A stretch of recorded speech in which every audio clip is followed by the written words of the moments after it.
Hey, Jed Gottlieb, Boston Herald with Guestlisted guitar, Sasha Alcott of When Particles Collide. You play in a duo, and you both have to take up a lot of space. So you can't really be timid, and you kind of have to have a dynamic sound. And so I wanted to bring you in and talk about that, because this is the second electric guitar one I did. I did one with Jennifer Malloud and just sort of feeling it. I still don't feel comfortable with this. I don't play it hardly ever.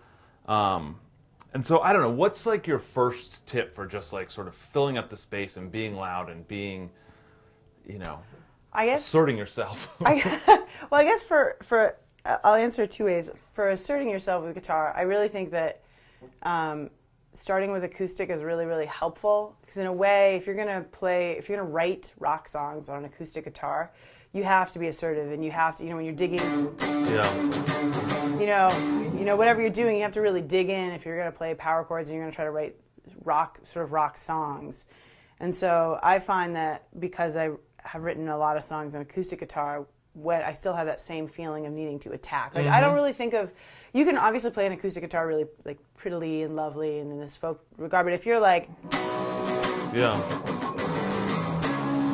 if you're doing that with an acoustic guitar to like try to write this emotional rock song, then you're going to learn how to just be forceful, and don't be afraid, to bleed. Yeah, I think it's really, really important. It's true, because I feel like, I don't know, when I play acoustic, I'll, strum up and down, but I'm like here, I'm like, I'm afraid to like. No, just do like that's it. Thing, just do the thing. Just hit it really hard. Yeah. And I think, one thing that I have struggled with as a guitar player, especially in this arrangement, is I feel very comfortable just kind of like all around the neck, like I can do that all day long. Yeah. But like the single note parts, I'll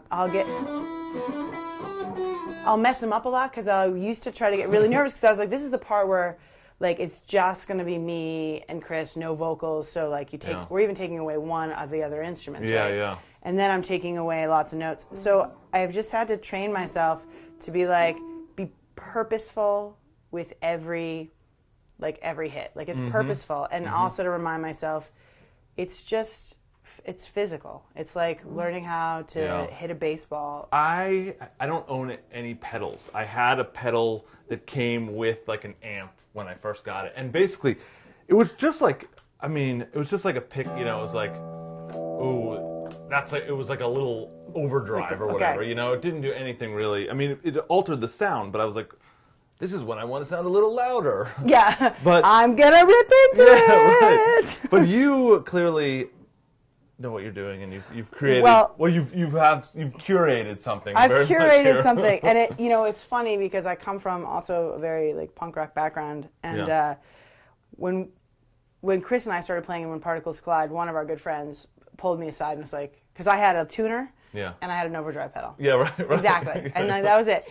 And he said to me, you can't do this. Yeah. I mean, I'm sure he said it like much more nicely, but he was essentially like, you cannot do this because tone is so incredibly important. And I was like, but it's punk rock. And he was like, but you don't really write punk rock songs. Like you're not singing, like you're not, and so then that took me down a very long road of, probably the first big evolution was, and this is not new to duos at all, to rock duos, but it's to split the signal. So one of the things I have on the board is I after my tuner, I split my signal immediately. So there's an A signal and a B signal, and they go to different amps.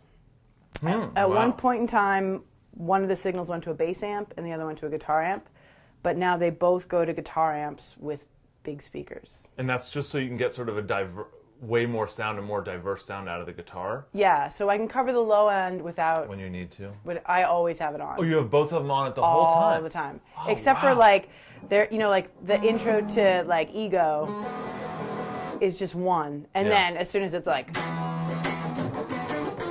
It's everything. Interesting. Oh, so, that's a good little trick. So the bassier tone is like... It's an overdrive. You'll see this if you look around now that you've seen it. This OCD full tone. It's an overdrive pedal. I really didn't want to be trendy. I wanted to be like unique and have my own overdrive. But you go to the store and you try all the overdrive pedals, and then there are a lot of good ones and there are a lot of great boutique ones. But sort of like, I don't know, industry standard. You'll see this pedal on almost everyone's board. It just sounds great, and it doesn't feel like it's clamping down your sound. It also really does keep all the frequencies. It overdrives them. I feel like a good range. And then this guy was a purchase that I realized maybe I should try an octave pedal. So this is a perfect for your stuff too. Yeah, it's awesome. Most people use these. I have a micro pog, but there's also just a regular pog. It's an electroharmonics pedal to create that like harpsichord sound, and you can also create like an organ sound because you can dial in all these different intervals.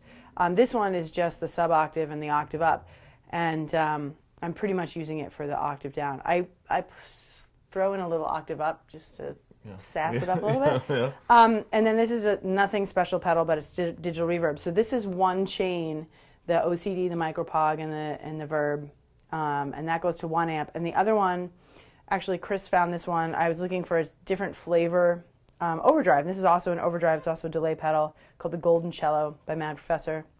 And it has kind of like an Ozzy Osbourne era kind of classic 70s overdrive feel. Also a really classic pedal. You'll see in a lot of people. You won't see as much of this, but you'll see a lot of RC boosters as well. So this is sort of what you were talking about when you're like, I just need to make sure I'm loud. And for us, you know, if we're playing and I need to really like kick in. So if I'm playing like, you know, and I need to like make sure that something is really loud. This is a great boost. Yeah. And then it's just another reverb pedal. Sometimes it's hard to let it go. Sometimes once you're like doing some like little like back off from it.